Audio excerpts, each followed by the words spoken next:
What's up, everybody? Gerard here from the 3T Crew. This is our G1 Climax 30 Night 11 review. We're reviewing A Block tonight.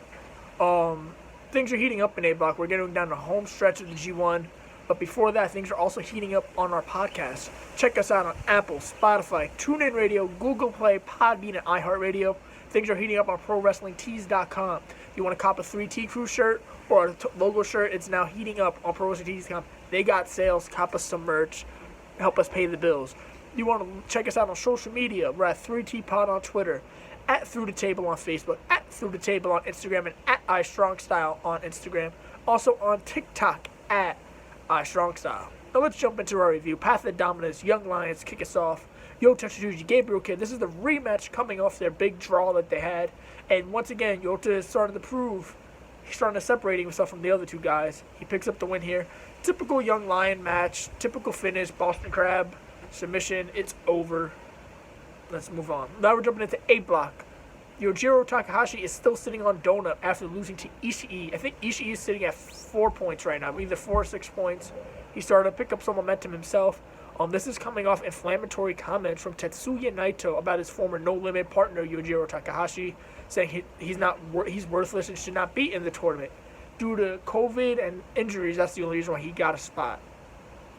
Can't say he's wrong either, but Yujiro got a passable match this time around.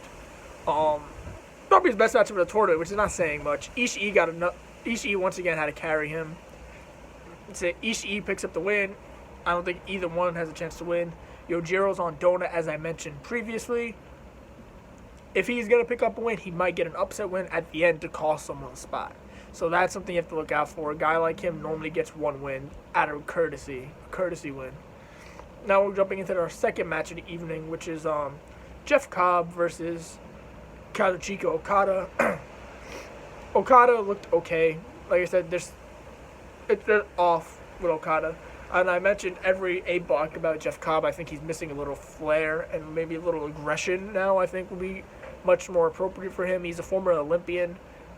He should be presented as such. Okada picks up the win with the money clip, submission hold. Pretty decent match, like I said.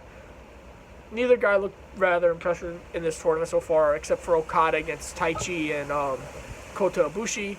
Other than that, these two guys right now aren't having the best G1. Now they go into their break, they promote their merchandise, they also clean the ring, sanitize the ring due to COVID regulations, and we're jumping into our 3 featured matches of the night. It started off with Minoru Suzuki versus Will Ospreay in a Clash of Styles type of match. You have the typical high flyer, high impact, high energy wrestler in Will Ospreay versus the slow it down, grind it out brawler Minoru Suzuki, the grizzled veteran, the Grim Reaper of professional wrestling. I love this match. For those people who say Ospreay can't wrestle a regular style wrestling match, you have to watch this match because Ospreay might have had 3 or 4 high flying moves the entire match. It was much more grounded. Minoru Suzuki punished the young upstart, the overconfident Takagi with Ospreay. Might have been humbled just a little bit in this match. Ospreay did pick up the win. He is now sitting at 8 points. Minoru Suzuki is still sitting at 6 points. Key things to note, Ospreay is not in first place still due to tiebreakers. Right? So he's lost to both. He did lose to Ibushi. He did beat Jay White. So right now we're sitting close to a 3-way tie. It's very much mathematical between like tiebreakers and who they've beaten and so forth. But I think that'll separate later on. This match was really good. I mean, Suzuki had did a Hurricane Rana into an armbar, which was phenomenal. The striking was great. Ospreay showed a different side of himself. He was able to wrestle a more grounded style. He survived the punishment of Suzuki and beats him with the Stormbreaker. Now we're jumping into our co-main event, which, I thought maybe Ospreay Suzuki should have been the co-main event, Really thought so. Taichi versus Jay White. This is the 2 top heels in the promotion fighting each other. That's the beauty of the G1 is that you get these heel versus heel matchups that you would not see normally throughout the year. They played off the whole how they roll out of the ring thing and, hey, you're going to cheat, I'm going to cheat, sort of thing. And then it kind of played out that Taichi is a heel, but he was at a disadvantage because Jay White had Gato. And that's how this match played out, was that Gato being involved was enough to just smidge by Taichi. So now Taichi is still sitting at 6 points. He's in on a losing streak himself now. Jay White is sitting at 8 points. Like I mentioned before, there's about a three-way tie between Kolta, Ibushi, Jay White, and Will Ospreay at the top, where a lot of guys are nipping at their heels now. Very fun match. I think you guys should check out the Suzuki Osprey, this match, and then our main event, which I'm about to touch on. I think those three matches are what you should be watching from this night. If you don't have a lot of time and you just want to cut the fat out, these are the matches you should watch. The main event now is Shingo Takagi versus Kolta Bushi. This was my match of the night. You know me, big Kolta Bushi fan all day. So, and I think, like I mentioned before, Shingo Takagi is the most consistent performer in New Japan, the most underrated, and he has a case to being the best wrestler in New Japan right now.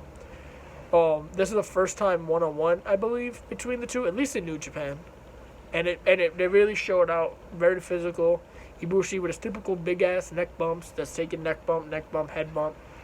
The pumping bombers made the difference here. Ibushi's strikes were not as effective. His kicks were. But he wasn't able to string enough together against Shingo Takagi's pumping bomber.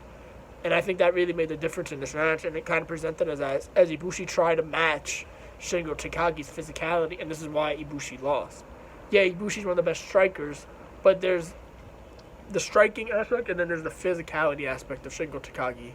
And him being built bigger than Ibushi made the difference here.